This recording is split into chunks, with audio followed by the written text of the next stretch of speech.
لا حول ولا قوة إلا بالله العلي العظيم. أعوذ بالله من الشيطان الرجيم. بسم الله الرحمن الرحيم. الحمد لله الذي هدانا لهذا وما كنا لنهتدي لولا أن هدانا الله. لقد جاءت رسل ربنا بالحق ثم الصلاة والسلام على مولانا صاحب الطاقة النبوية وسادة الحيدرية وعصمة الفاطمية وسل الحسنية وشجاعة الحسينية وعبادة السجادية والمعاصر الباقرية والعلوم الجعفرية والعلوم الكاظمية وحجة الرزمية وتواب تقبية ونقابة نقبية وعيبة السكرية وغيبة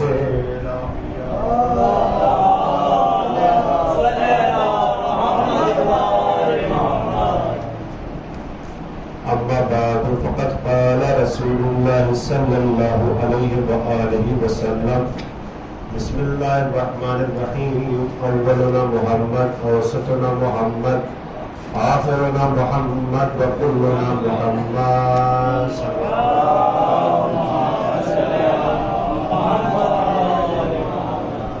سب سے پہلے میں دس نمبر جتنے بھی مومنین کرام جتنے بھی عزادار باہر کھڑے ہوئے خصوصاً انجمن بازو عباس کے جتنے بھی ممبران ہیں جتنے بھی ان کے ممبران اراکین اور سے گزارش ہے کہ امام بارگاہ میں تشریف لے آئے تاکہ مجلس جس طریقے سے ہونی چاہیے اس طریقے سے ہو. اکثر بات پڑھے متعال محمد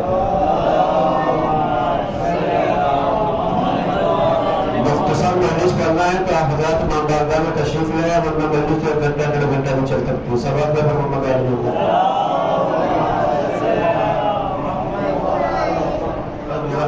گزارش ہے کہ آدھا گھنٹہ لیکن بہرحال پھر بھی جتنے ہیں دو چار بس ہیں سوال پڑے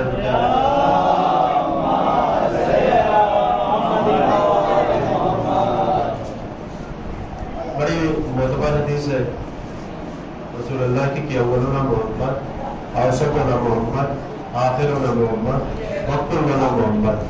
میرا پہلا بھی محمد میرا اوسط بھی محمد میرا آخر بھی محمد اور ہم سب کے سب محمد. کوئی محنت نہیں کروں گا جیسے آپ سن رہے ہیں ویسے سناؤں گا اور محنت کروں گا بھی نہیں کہ کم لوگ بھی ہیں اور دوسرے ہمارے گلے کا بھی مسئلہ چل رہا ہے اور یہ دوائیاں کھائی جا رہی ہیں انفیکشن والا معاملہ ہے. میں زور بھی نہیں لگاؤں گا آگے اور بھی مجلس ہے ان کو بھی دھیان میں رکھنا ہے. بہرحال جیسے آپ بیٹھے ہیں ثبوت دیتے رہیے اپنی بیداری کا. سلوات پڑھیں تو تیار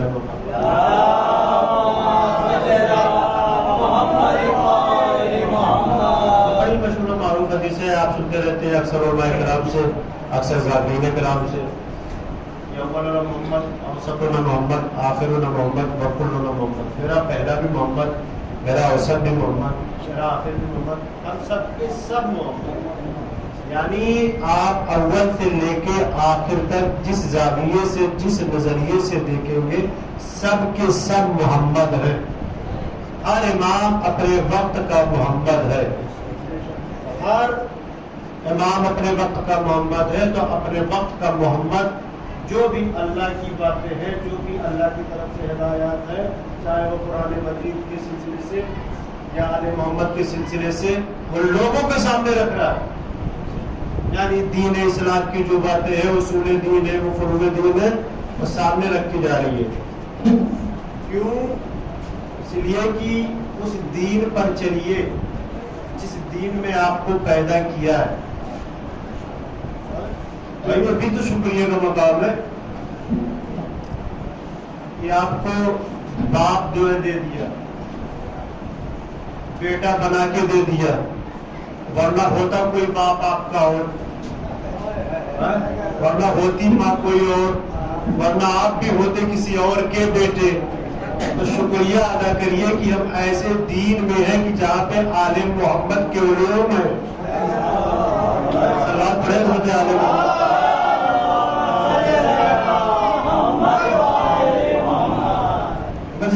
مدد نہیں کر پاؤں گا. اول نہ محمد، اوسط نہ محمد، آخر نہ محمد، اور کل نہ محمد. میرا پہلا بھی محمد، اوسط بھی محمد، آخر بھی محمد، سب کو سب محمد ہے.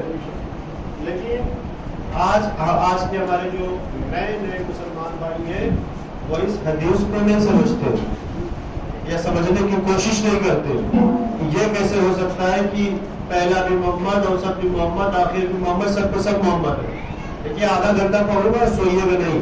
اور چونکہ مجھے پتا بھی ہے کہ وقت جو ہے سونے ہی والا ہے، لیکن یہ بھی خیال رکھیں کہ شب بیداری ہے اور روحانی اور جسمانی دونوں غذاؤں کا اہتمام بھی ہے. سرور پر رحمت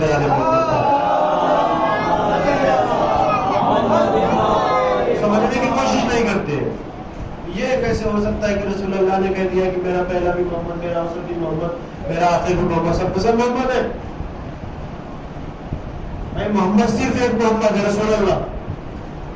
علی محمد نہیں ہو سکتے، حسن محمد نہیں ہو سکتے، حسین محمد نہیں ہو سکتے. کیوں؟ اور رسول کے قول و فعل میں کہیں سے تم کو کوئی شک ہے؟ نہیں، صادق ہے، امین ہے. تو پھر انکار کیسے کر رہے ہو کہ محمد صرف ایک ہی محمد ہے، اس کے بعد کوئی محمد نہیں ہے؟ حدیث کو مثال کے ذریعے سے واضح کر دوں. مثال کے طور پر آپ بیٹھے ہوئے ہیں اور آپ کھانے کا سلسلہ چالو ہے اور آپ کے سامنے جو ہے جز رکھے ہوئے ہیں قرآن کے، جس کو کہہ دیا جائے پارے، اور اتن بھائی تلاوت کر رہے ہیں. اور آ کے وہیں پر کسی مولانا نے پوچھ لیا کہ اس کو کیا کہتے ہیں، پہلے جس کو پہلے پارے کو. اتن بھائی کہیں گے اسے الف لام میم کہتے ہیں. ہمارے یہاں مکتب میں بچوں کو یہی پڑھایا گیا ہے الف لام میم. تو دوسرے پارے کو اٹھایا گیا، اسے کیا کہتے ہیں؟ تو کہیں گے کہ اس کو سیاقول کہتے ہیں. تیسرے پارے کو اٹھایا اسے کیا کہتے ہیں؟ کہیں گے اس کو تلکر رسول کہتے ہیں. چوتھے پارے کو اٹھایا اسے کیا کہتے ہیں؟ کہا لن تنالو کہتے ہیں. پانچویں پارے کو محسنات کہتے ہیں، محسنات کہتے ہیں. تو پوچھا مولوی صاحب نے کہ اسے اور کچھ بھی کہتے ہیں؟ تو کہا کہ ہاں اسے قرآن بھی کہتے ہیں. اسے قرآن بھی کہتے ہیں. تو بھائی جو حال قرآن ناطق کا ہے، جو حال قرآن ثابت کا ہے، وہی حال قرآن ناطق کا ہے. جس طریقے سے قرآن ثابت کو الگ کر دو تو کوئی الف لام میم ہوتا ہے، کوئی سیاقول ہوتا ہے، کوئی تلکر رسول ہوتا ہے. جب ایک جگہ کر دو تو وہ قرآن کی شکل اختیار کر لیتا ہے. اسی طریقے سے کوئی حسن ہوتا ہے، کوئی علی ہوتا ہے، کوئی حسین ہوتا ہے، کوئی زین العابدین ہوتا ہے. جب ایک جگہ کر لو تو محمد کی شکل اختیار کر لیتا ہے. بات بہت متعلق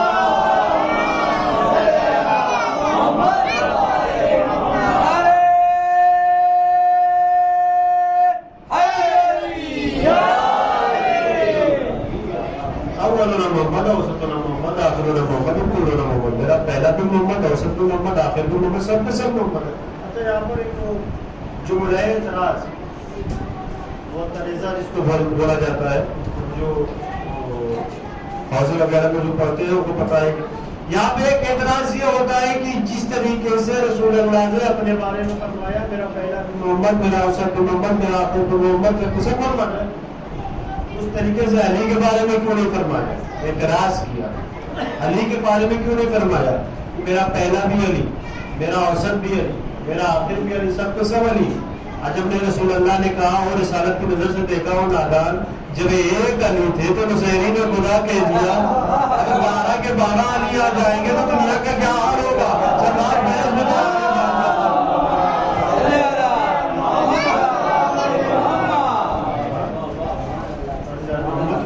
آل محمد کی فضیلت ہے، یہ آل محمد کی معرفت ہے. یقیناً تکرار کیا گیا ہے، بہت بولا گیا ہے. ریپیٹ بھی کرتا ہوں اپنی باتوں کو. ان کے علوم کو جذب کرنے کی کوشش کریے، یعنی حاصل کرنے کی کوشش کریے، اپنے علم میں اضافہ کریے، اپنے معرفت میں اضافہ کریے.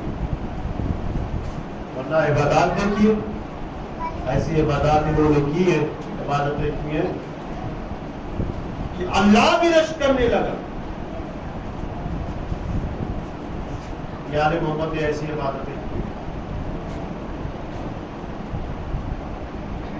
عابد لقب کیوں پڑا؟ سید الساجدین لقب کیوں پڑا؟ اتنی عبادتیں کرتے تھے, اتنے سجدے کرتے تھے. مولا کے پیر میں تیر لگا ہے نا, درد اتنا ہے کہ تیر نہیں نکل رہا ہے.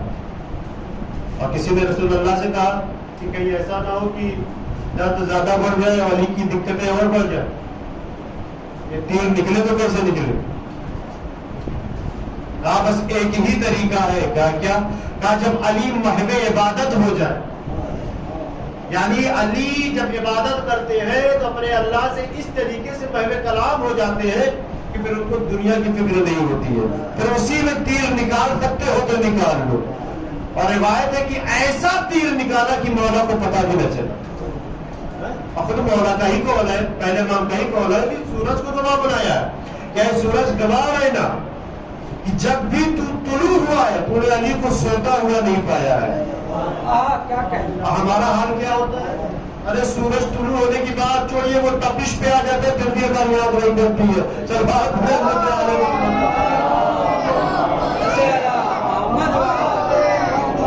گرمی پیدا کر رہا ہے سورج, لیکن نہیں, ہماری یاد نہیں کھلے گی. لیکن مولا کیا کہہ رہے ہیں؟ یہ سورج تو گواہ ہے نا کہ جب بھی تو طلوع ہوا ہے تو نے علی کو سوتا ہوا نہیں پایا. مطلب کیا ہے؟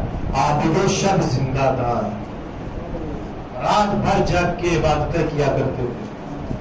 تو عبادتیں لکھی تو ان کی عبادتیں لکھی. اپنے مولائی کا قول ہے کہ لوگ غفلت میں ہیں لیکن ان کو پتا نہیں کہ ہماری سواری کہاں ہے. یہ دنیا جو ہے ایک سواری کی مانند ہے, لوگ سوار ہیں لیکن ان کو پتا نہیں ہماری سواری کہاں جا رہی ہے. اور سوار ہے غفلت میں.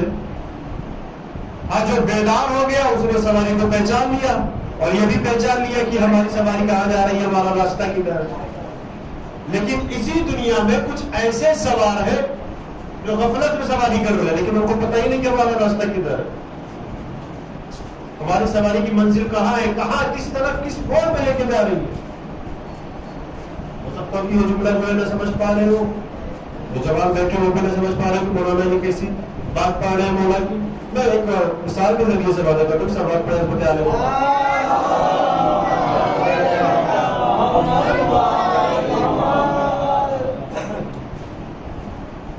مختلف جگہ کے لوگ یہاں پہ بیٹھے ہوں گے, مختلف جگہ کے لوگ یہاں پہ بیٹھے ہوں گے. اب مثال زیادہ تر کیا اگر الہ آباد کے لوگ زیادہ ہیں, الہ آباد والوں کی مثال لے لیں. آپ مولا کے قول کو اپنے ذہن میں رکھیے. دنیا سواری کی مانند میں لوگ سوار ہیں لیکن ان کو پتا نہیں کہ ہماری سواری کدھر جا رہی ہے. یقیناً میں محنت نہیں کر رہا ہوں, ایک دم کر بھی نہیں پاؤں گا. میں جس حساب سے پڑھ رہا ہوں نہیں پڑھ رہا ہوں. سوال پڑھے بتا رہے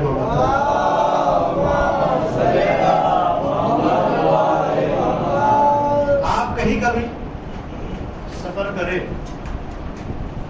جب آپ آدھے سفر ہوتے ہیں تو سفر کے لیے ساری چیزیں آپ رکھتے ہیں, ہے نا. اچھے سے اچھا ناشتہ بھی بنایا جاتا ہے, 2-3 آئٹم بنتے ہیں. یہ بھی مسالے والا رہنا چاہیے, وہ بھی سوکھا رہنا چاہیے. روٹی تو کتنی رہنی چاہیے کہ ایک دم آخری منزل تک چل جائے, بچ جائے گھٹے نہ, بھلے وہ کسی کے کام آ جائے لیکن گھٹنے یعنی ہر طرح کی سہولت آپ چاہتے ہیں کہ سفر میں کسی چیز کی دقت نہ ہو. یہاں تک کہ جب آپ بیٹھ جاتے ہیں تو ساری چیزیں ٹائم پاس کرنے کے لیے خرید لیتے ہیں. چلو اخبار بھی لے لو, نیوز پیپر بھی لے لو, پڑھتے ہوئے چلیں گے. مولا کے قول کو ذہن میں رکھیے گا. اب آپ سوار ہو گئے, آپ کی سواری آگے جا رہی ہے منزل کی طرف. مجھے یہ بتائیے کہ اگلا اسٹاپ, آخری اسٹاپ آپ کا کیا ہے؟ کہاں والے سوار ہوئے تھے؟ ایسا سو کے سنیں گے تو ہم کیا پڑھیں گے؟ سوال پڑھیں بتے آ رہے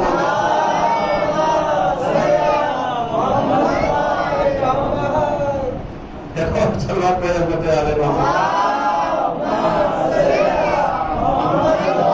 دوڑ لگا رہتا ہے مجلسوں کو نا, ایک کے بعد دیگر ہے, دوسرے میں مجمع جاگتا ہے تو ہم بھی جاگتے ہیں. لیکن ابھی آپ سو رہے تو پھر ہم سو جائیں گے تو بڑی دقت ہو جائے گی. پھر یہ ہوگا کہ پھر امام سو گئے تو پھر مامون کا کیا حال ہوگا؟ سلوات پڑھے بتے آ رہے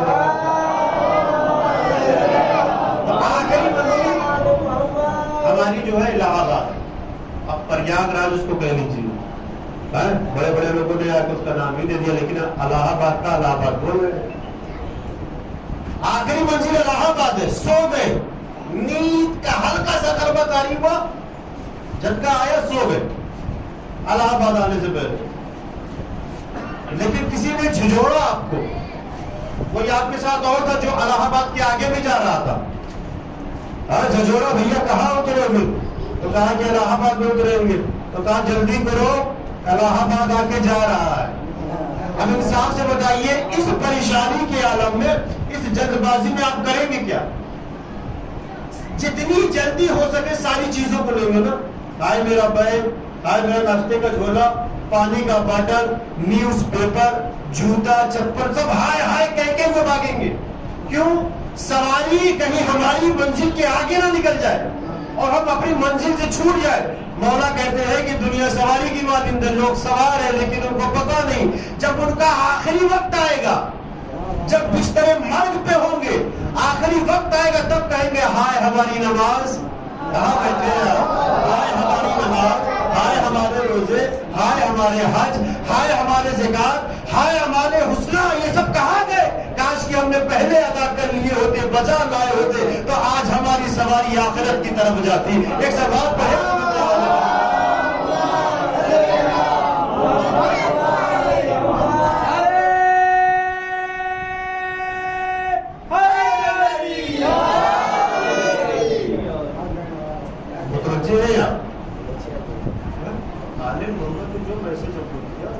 زیادہ کوشش کریے کہ ہم اس کو لے سکیں. آج یہ شب داری کا اہتمام، لیکن اس کے لیے سب سے پہلے مجلس اعزا کا انعقاد کیا گیا. کیوں مجلس اعزا کا انعقاد کیا؟ اس لیے کہ مجلس حسین کے ذریعے سے، اسی مجلس اعزا کے ذریعے سے ہم کو کچھ باتیں دین کے بارے میں معلوم ہو سکیں. ذمہ داری ہے آپ کی کہ آپ یہاں سے کچھ حاصل کر کے جائیں. آپ پڑھنے والے کی ذمہ داری ہے کہ ایسی باتیں پڑھیں کہ جو سامنے والا لے کے جا سکے. ورنہ تو آج کل تو فری میں جنت پڑھ رہی ہیں، لوگ لے بھی رہے ہیں، نہ جانے ایسی جنت کہاں کہاں جا رہی ہے. سلوات پڑھیں اس کو.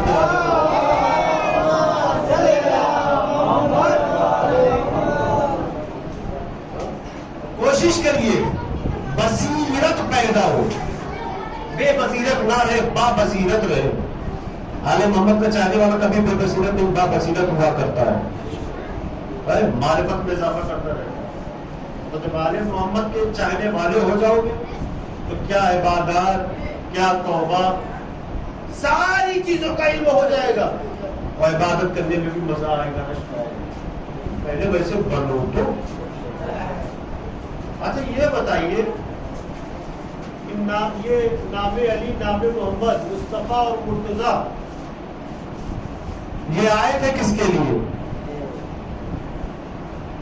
آج بڑا نام ہوتا ہے، بڑے بڑے نعرے بھی لگتے ہیں، ہماری مجلسوں میں بھی نعرے لگے.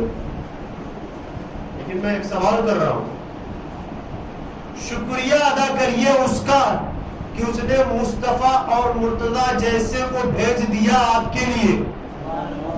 ورنہ اللہ تو خود کہہ رہا تھا کہ میں نے اپنے آپ کو پہچانوانے کے لیے ان کو بھیجا. یہ ہمارے آپ کے بس کی بات نہیں ہے کہ مصطفیٰ اور مرتضیٰ کو سمجھ سکے. ان کو سمجھنے کے لیے پہلے بصیرت پیدا ہونی چاہیے، علم میں اضافہ ہونا چاہیے. سب بات پڑھے اس میں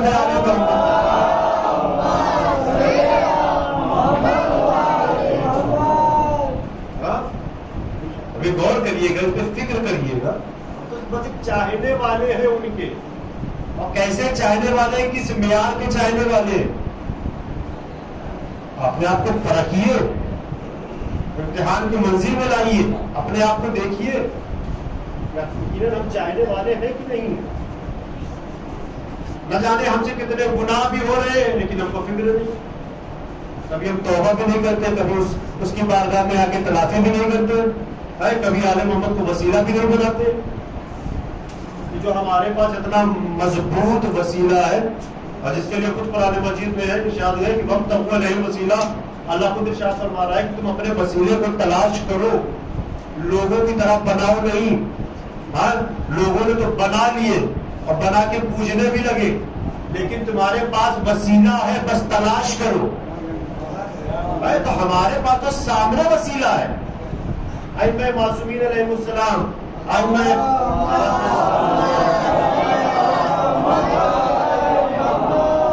جس کے پاس نہیں ہے وہ در در کی ٹھوکر کھاتا ہے. بھائی ہمارے پاس وسیلہ ہے تو ہم در در کی ٹھوکر کیوں کھائیں؟ اس کا مطلب یہ کہ پھر ہم نے اس وسیلے کی معرفت نہیں کی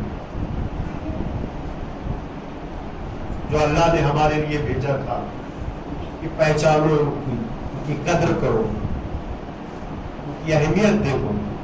ورنہ ہم نے ابھی ایک جملہ بولا تھا نا کہ گناہ پہ گناہ ہو رہے ہیں لیکن ابھی اپنے آپ کو چاہنے والا بول رہے ہیں. چھٹے امام امام جعفر صادق علیہ السلام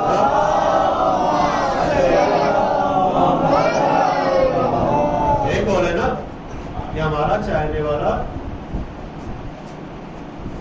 ہمارے لیے باعث فخر ہوتا ہے، باعث ننگوار نہیں ہوتا ہے. تو آپ چاہنے والوں کو دیکھیے کہ چاہنے والے کیسے تھے جو باعث فخر تھے. ائمہ معصومین علیہ السلام کے ہر طرح کے ہر زمانے میں. ارے کچھ نبی کے امتی بھی ایسے تھے کہ ان امتیوں کی وجہ سے نبی پہچانے گئے. کہاں بیٹھے ہیں؟ ایک واقعہ میں آپ کی خدمت کر دیتا ہوں. شروعات پڑھیں رحمت عالم آدھے گھنٹے کا حکم تھا لیکن یہ نہیں پتا کہ کتنے بجے میں بیٹھا ہوں. شروعات پڑھیں رحمت عالم.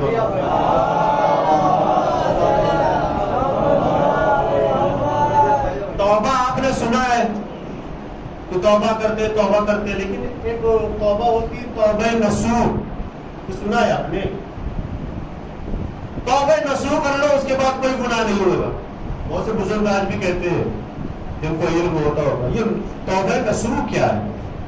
نو سواد واو بڑی ہے نصوح.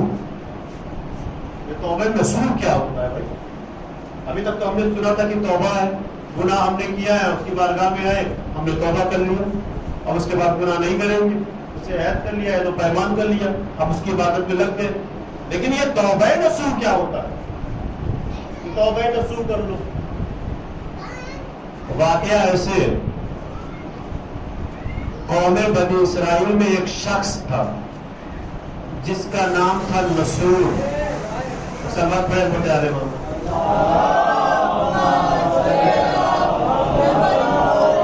سنیے بڑا معرفت والا واقعہ بڑا میسج دیتا ہے بڑا پیغام ہے. اس سے حاصل کریے پیغام. قوم بنی اسرائیل میں شخص کا جس کا نام تھا نصور. ہاں مرد لیکن ظاہراً جو ہے وہ عورتوں کی طرح لگتا تھا. ہاں مرد لیکن ظاہراً جو ہے شکل و صورت اس کی عورتوں جیسی تھی. اور اس نے اس چیز کا فائدہ بھی اٹھایا. اس نے اس چیز کا فائدہ بھی اٹھایا اور غلط کام کرنے بھی لگا. ہاں مرد ارے جس کے آج کے زمانے میں جو کہہ لیا جائے بیوٹی پارلر. سلوات پڑھے رحمت عالم. اس کے آگے حد ادب جو بافہم وہ سمجھ گئے. لیکن تھا مرد وہ بھی سمجھتا تھا گناہ روز کرتا تھا ذریعہ معاش تھا اس کا اور اسی سے جو اس کے گھر کا خرچ بھی چلاتا تھا. جو اس کے ہاں آتا تھا عورت سمجھ کے آتی تھی. جتنے بھی فیمیل آتے تھے سب اس کو عورت سمجھ کے آتی تھی. لیکن تھا یہ مرد. لیکن اس کو بھی اندر سے شرمندگی ہوتی تھی کہ یار یہ غلط کام ہے. کسی دن اگر پکڑا جاؤں گا تو بہت مارا جاؤں گا میں. چھوڑ دینا چاہیے. روز توبہ کرتا تھا پھر دوسرے دن گناہ ہو جاتا تھا. پھر توبہ کرتا تھا پھر اسی کام کو انجام دے دیتا تھا جو اس کا ذریعہ معاش تھا. ایک دن بادشاہ کی بیٹی آئی. اسی قبیلے میں بادشاہ تھا. بادشاہ کی بیٹی بھی آئی. کہاں پر؟ نصور کی دکان پر. جو اس کی دکان تھی بیوٹی پارلر جو بھی تھا. بیٹھی ہوئی تھی کہ کسی نے صدا دی کہ دروازہ بند کر دو. نصور ہے احمد لیکن سب اس کو سمجھ رہے ہیں عورت. کسی نے صدا دی کہ دروازہ بند کر دو. نصور بھی پریشان ہوا بھائی مالک تو میں ہوں یا حکم میرا چلنا چاہیے دروازہ بند ہونے کا. بھائی بادشاہ کی لڑکی کے ساتھ جو سپاہی آئے ہیں وہ حکم دے رہے دروازہ بند کرو. اور دروازہ بند ہو گیا تو نصور نے پوچھا کیا ہوا؟ کہا بادشاہ کی بیٹی کا ہار غائب ہو گیا. لہذا اب سب کے لباس کی تلاشی ہوگی. جس کے پاس لباس ملا، جس کے پاس ہار ملا، سمجھو اس کو سزا دی جائے گی. تب یہ بڑا پریشان ہوا. ارے لباس کی تلاشی ہوگی تو تب تک سارا ہے ہمارا ظاہر ہو جائے گا. پھر ہم پتہ چل جائیں گے کہ عورت ہے کہ مرد ہے. سلوات پہ ہوتا ہے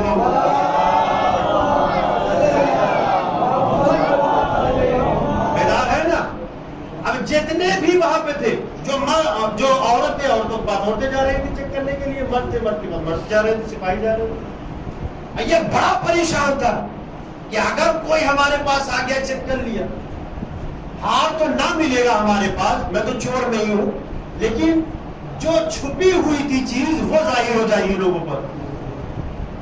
کھڑا ہوا تھا کونے میں، دیکھ رہا تھا بڑی سختیاں ہو رہی ہیں، پشیمان ہوا، شرمندہ ہوا، تنہائی کے عالم میں اللہ کو یاد کیا. بارہ بس آخری بار ہے، لاسٹ چانس دے دے، آخری بار ہے، اس کے بعد کوئی گناہ نہ کروں گا. اس کو یاد کیا اللہ کو جو غفور الرحیم ہے. روایت میں تو یہ بھی ہے کہ جتنی جلدی ماں اپنے بیٹے سے راضی نہیں ہوتی، اس سے کہیں زیادہ جلدی اللہ اپنے بندوں سے راضی ہو جاتا ہے. ایسا بات پڑھے چھوٹے عالم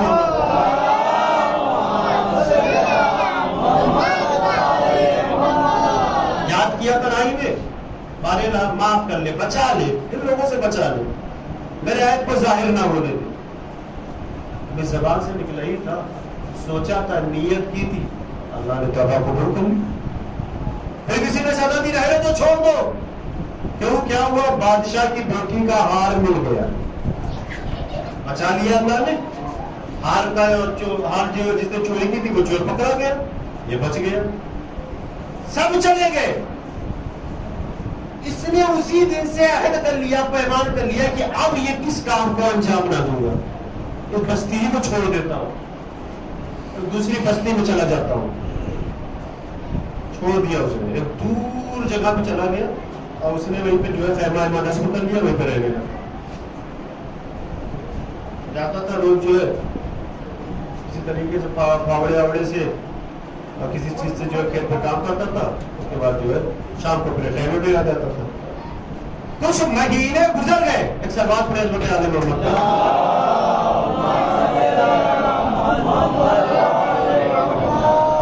اس کے بعد رکھتے مسائل ہو چکے، جہاں تک امید کی انجمنیں بھی آ چکی ہیں.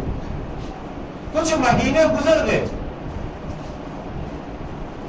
اس نے کیا دیکھا کہ ایک بھینس ہے. بھینس، ہاں جو گاؤں والے ہیں وہ تو غور سے بولے کیا، ہاں بھینس جو چل رہی ہے کھیتوں میں. اس نے سوچا کہ ارے کسی کی ہوگی، آئے گا پکڑ کے لے کے جائے گا، ہم سے کیا مطلب ہے. لیکن شام کا وقت ہو گیا، مالک بھینس کا آیا ہی نہیں. یہ تو اور پریشان ہوا، تو بڑی دقت ہو جائے گی. بھائی دیکھیے توبہ نصوح ہے کیا، اور امتحان کس طریقے سے بندوں کا ہوتا ہے. اللہ کیسے کیسے امتحان لیتا ہے. مغرب کا وقت آنے والا تھا، پھر اس نے دیکھا کہ ابھی تک بھینس چل رہی ہے، مالک ابھی تک نہیں آیا. اس نے کہا تو بڑی دقت ہو جائے گی. اگر مالک ابھی بھی نہ آیا تو جنگلی جانور اس کے اوپر حملہ کر دیں گے، بیچارے کو چیڑ پھاڑ کے کھا جائیں گے. اس سے اچھا کہ اس کو پکڑ لو، لا کے اپنے خیمے کے قریب باندھ لو، وہ مالک آئے گا تو دے دیا جائے گا. پہلے ابھی تو اس کی جان تو بچاؤ. انسانیت تو یہی ہے. پکڑا، لا کے خیمے کے قریب باندھ دیا. ایک دن گزر گیا، مالک نہیں آیا. 2 دن گزر گیا، مالک نہیں آیا. 1 مہینہ گزر گیا، 2 مہینہ گزر گیا، مالک نہیں آیا. 1 سال ہو گئے، مالک نہیں آیا. 1 سال کے بعد معاملہ کیا ہوا؟ بھینس اکیلی تھی نا، اب اس کا تو بچہ بھی آ گیا. ہاں دیکھیے کیسے امتحان ہوتا ہے. اب بچے سے اور بھی بچے آ گئے. سال گزر گئے، سالہ گزر گئے. ایک بھینس کی وجہ سے نصوح اتنا امیر ہو گیا، اتنا امیر ہو گیا کہ جہاں سے چھوڑ کے آیا تھا وہاں سے لوگ جاتے تھے اس قبیلے میں، نصوح کے قبیلے میں دودھ لے کر آتے تھے. سوال پریز ہوتے آنے میں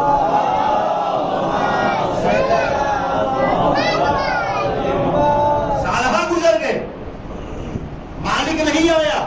ایک بھینس سے اس نے نہ جانے کتنی بھینسیں ہو گئی اس کے یہاں. اب حد تو یہ ہو گئی کہ اس کو دیکھ کے نہ جانے کتنے لوگ اور بھی بس گئے. اب وہ اکیلا خیمہ نہیں ہے، پورا قبیلہ ہو گیا تھا. ابھی وہاں پہ جوان تھا، بڑھاپے کی منزل پہ آ گیا تھا، دھیرے دھیرے ادھیر سے اب بڑھاپے کی طرف جا رہا تھا. تو وہ جو بادشاہ وہاں پہ تھا اس قبیلے میں، جو اس لڑکی کا ہار غائب ہو گیا تھا، جو اس کا باپ تھا، جو اس کا والد تھا، جو اس کا بادشاہ تھا، تو جب اس کے پاس یہ خبر پہنچی کہ فلاں جگہ ایک قبیلہ ہے، اس میں ایک عادل انسان رہتا ہے، اس کی عدالت بھی بڑی مشہور ہو گئی، بڑا پیسے والا ہے، بڑا امیر ہے، اور لوگ اس کے بڑے چرچے بھی کر رہے ہیں. تو بادشاہ نے کہا بلاؤ اس کو، میں اس سے ملنا چاہتا ہوں. ایسا کون ہے کہ جو میرے رہتے ہوئے اس کی عدالت اتنی مشہور ہو جائے؟ بلاؤ اس کو، میں ملوں گا. تو رسول کے پاس بادشاہ کے سپاہی پہنچے، تم کو بادشاہ سلامت نے یاد کیا فلاں جگہ فلاں قبیلے میں. اس کو پتہ چل گیا ارے یہ تو وہی والا بادشاہ ہے، اور مجھے دیکھے گا تو کہیں نہ کہیں کسی ایک علامت کی وجہ سے بادشاہ پہچان لیا تو ساری زندگی ہماری خراب ہو جائے گی. اس نے کہا کہ بادشاہ سے کہو میرے پاس ٹائم نہیں ہے، میرے پاس ٹائم نہیں ہے. سپاہی آئے بادشاہ سلامت کے پاس، بادشاہ سلامت اتنا بڑا ہو گیا، کہہ رہا ہے کہ ٹائم نہیں ہے آپ سے ملنے کے لیے. ٹائم نہیں ہے بادشاہ سے ملنے کے لیے؟ کہا اگر اس کے پاس ٹائم نہیں تو بادشاہ اس سے ملنے جائے گا. کہا سواری تیار کرو. اب جیسے ہی کہا سواری تیار کرو، سپاہی سواری تیار کرنے لگے. یہ تخت سے اترا اور چاہتا ہے کہ اپنے دربار سے باہر نکلے، ادھر اللہ کا حکم ہوا ملک الموت کو.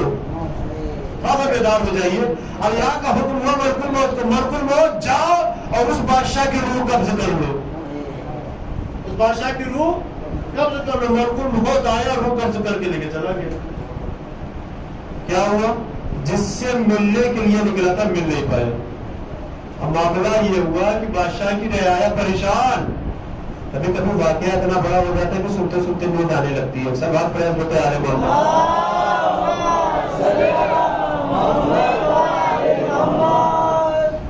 اب ہر جگہ ہر حساب سے واقعہ نہیں بہلول جانا والا ملے گا.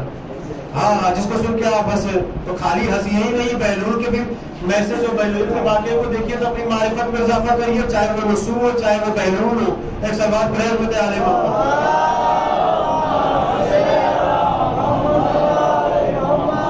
بادشاہ جسم سے روح نکل گئی، اس کو کفن دے دیا، رعایا نے دفن بھی کر دیا. اب یہ ہوا کہ جو گدی خالی ہے اس پہ بیٹھے گا تو کوئی ہے رعایا میں؟ تو جو بادشاہ کے ساتھ رہتے تھے دو چار بڑے بڑے تو کہنے لگے کوئی نہیں، تم لوگوں کوئی ہے ہی نہیں بیٹھنے والا. ایک نے کہا کہ ایک ہے جو بیٹھ سکتا ہے. کہا کون؟ کہا جس سے بادشاہ نے کہا تھا کہ ہم ملنا چاہتے ہیں، اسی کو لے کے آؤ. پوری رعایا پہنچی اس قبیلے میں. کہا چلیے آپ ہی ہیں جو بادشاہ کی جگہ لے سکتے ہیں. اس نے کہا کہ کیسے کیسے موڑ، کیسی کیسی منزلیں آتی ہیں. اس نے کہا چلو ٹھیک ہے، لا کے بیٹھا دیا. کچھ دن گزر گئے، ایک مسئلہ آیا اس کے پاس. بڑے دن کے بعد ایک مسئلہ آیا، تو وہ بھی کیسا مسئلہ آیا کہ ایک شخص آیا اور کہنے لگا کہ آپ بادشاہ بن گئے، سنے کہ آپ کی عدالت بڑی مشہور ہے اور آپ ساری چیزوں کا فیصلہ بھی کر دیتے ہیں، تلاش بھی کروا دیتے ہیں. کہا میری ایک چیز بڑے سالوں سے غائب تھی. پہنچے کہ نہیں پہنچے؟ ذرا پتہ کروا لیجیے کیا غائب ہوئی. کہا کچھ سال پہلے میری ایک بھینس غائب ہو گئی تھی. رسول نے پکڑا تھا نا جو بادشاہ بن گیا تھا. کہا کتنے سال پہلے؟ بتایا اتنے سال پہلے ہماری ایک بھینس غائب ہوتا. وہ جانا نہیں. تو وزیروں کو حکم دیا کہ خزانے میں جتنی دولت ہے، جتنی وہاں سے اٹھا کے لے کے آیا ہوں، جمع کیا ہوں، ساری دولت اس کو دے دی جائے. ارے وہ بھی پریشان ہو گیا، یہ کیا معاملہ ہے بھائی؟ ساری کی ساری دولت ہمارے حوالے کر دی گئی. کہا کہ جو کچھ بھی ہے ہمارے پاس یہ تمہاری بھینس کی وجہ سے ہے، لہذا جتنی اور بھی بھینس ہے ہمارے پاس وہ بھی لے کے جاؤ. اب آنے والا کہتا ہے کہ نہ مجھے خزانے کی ضرورت ہے نہ مجھے بھینس کی ضرورت ہے. کہا کیوں؟ کہا یہ اللہ کی طرف سے جو بھینس آئی تھی وہ بھینس نہیں فرشتہ ہے. یہ میں بھی اس بھینس کا مالک نہیں بلکہ فرشتہ ہوں. اللہ نے ہر موڑ پر ہر منزل پر تمہارا امتحان لیا اور تم امتحان میں کامیاب ہوتے گئے، اللہ تم کو عطا کرتا چلا گیا. سلوات پڑھے.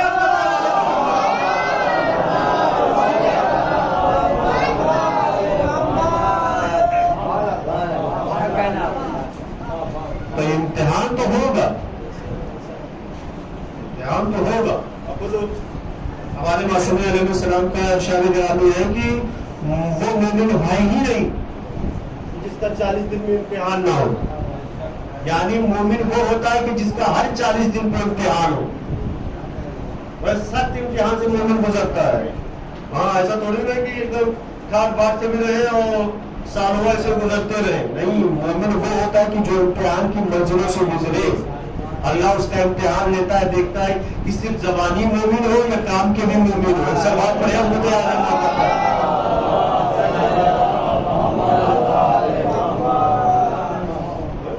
زبانی مومن ہو یا کام کے بھی مومن ہو. عزیزان محترم، تو یہ ساری چیزیں ہمارے سامنے ہیں. یقیناً ہم اپنے آپ کو بیدار کریں وہ چیزیں ہیں کہ جو ہمارے لیے فائدہ بخش ہے، وہ علوم کھولیں جو ہمارے لیے فائدہ بخش ہے. یقیناً آخرت بنائیے اپنی. یہی کچھ ایام بچے ہیں کہ جس سے ہم اپنی آخرت کو سنوار سکتے ہیں. عبادت خدا بہترین ذریعہ آخرت بنانے کا، فرش عزا بہترین ذریعہ آخرت بنانے کا، مجلس امام حسین بہترین ذریعہ آخرت بنانے کا. پہلے آخرت تو بنائیے، جنت تو بہت دور کی بات ہے. پہلے آپ اپنی قبر کی منزلوں کی جو دشواریاں ان کو تو دور کریے. جنت تو بعد میں. جو آپ کے لیے سخت امتحانات ہیں قبر کی منزل میں، جو دشواریاں ہیں آپ کے لیے، پہلے آپ ان کو تو دور کریے اپنے اعمال سے، اور وہ اعمال یہیں پر کریں گے. وہی اعمال جو ہے ہمارے قبر میں ہمارے کام آئیں گے. یہی خاک شفا، یہی کفن، یہی عبادات، یہی ماتم جو ہمارے سینے پر ہے، عقیدت کے ساتھ، بصیرت کے ساتھ. بس زدانہ نے امام بزرگ کا بڑا ختم کیا ہے. مسائل کے 2-4 جملے. یقیناً آپ کے سامنے شبیہ ہے، آپ پرسہ بھی دیں گے، ماتم بھی کریں گے. یہ کس کی شبیہ ہے؟ نواسہ رسول کی شبیہ ہے، جس نے نانا کے دین کو بچانے کے لیے اپنے بھرے گھر کو قربان کر دیا. نقش اللہ بر صحرا نوشت، سطر عنوان نجات ماں نوشت. کون حسین؟ جس نے ہماری نجات کا سامان فراہم کر دیا کربلا کے صحرا میں.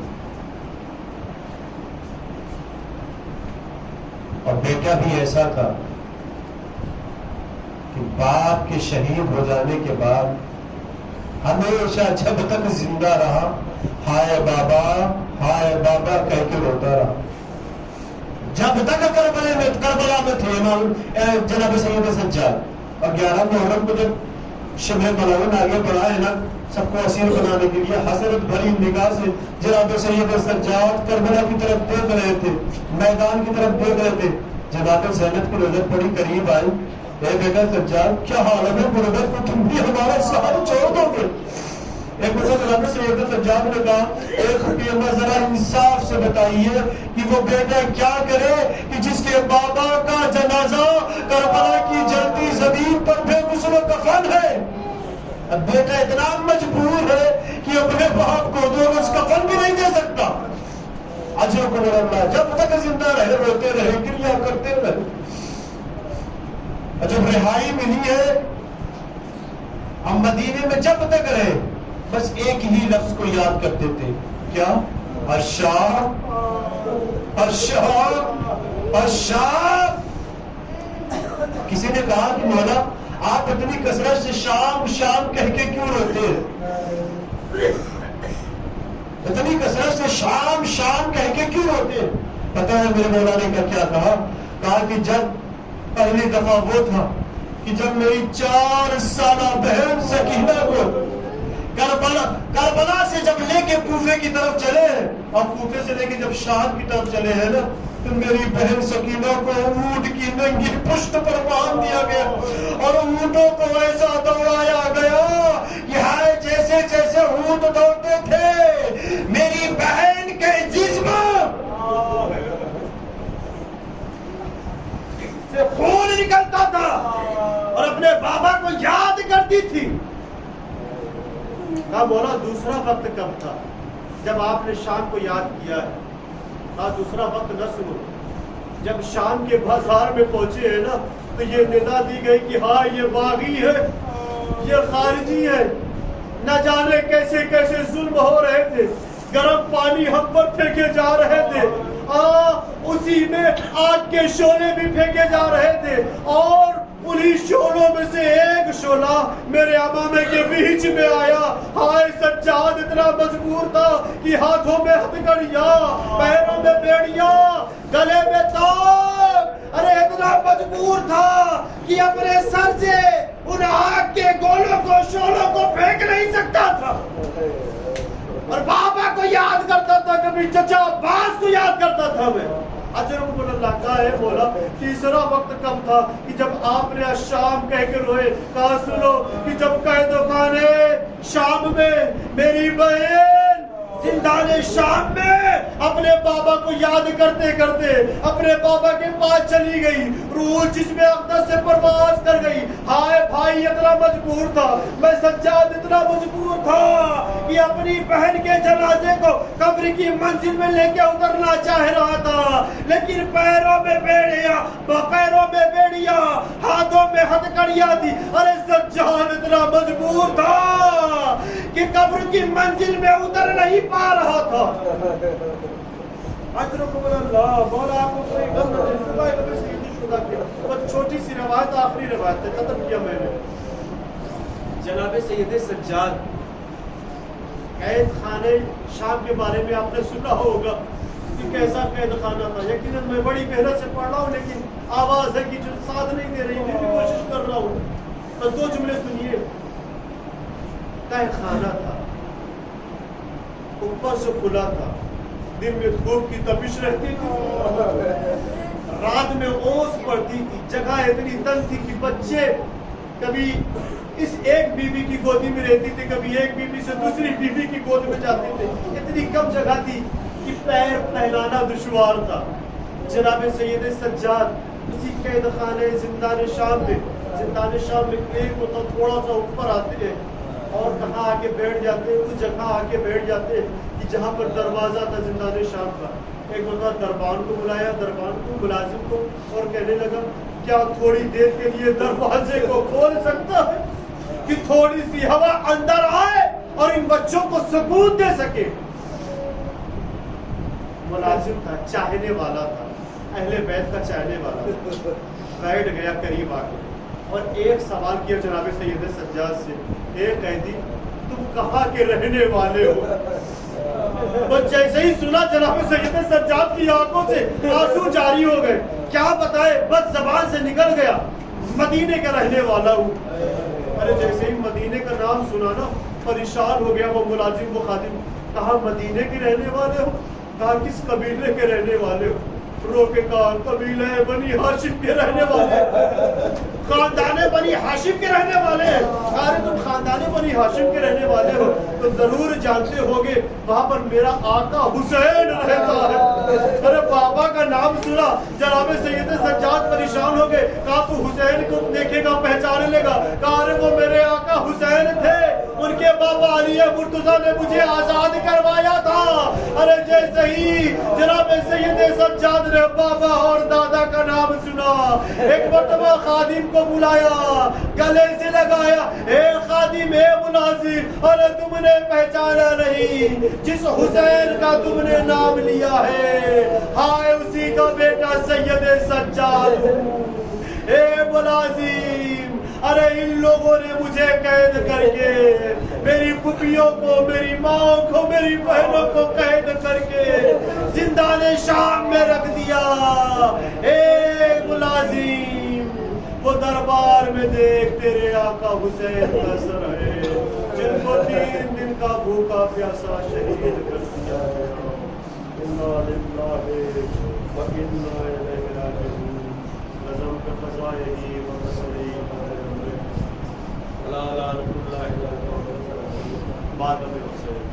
اللهم صل على محمد وآل محمد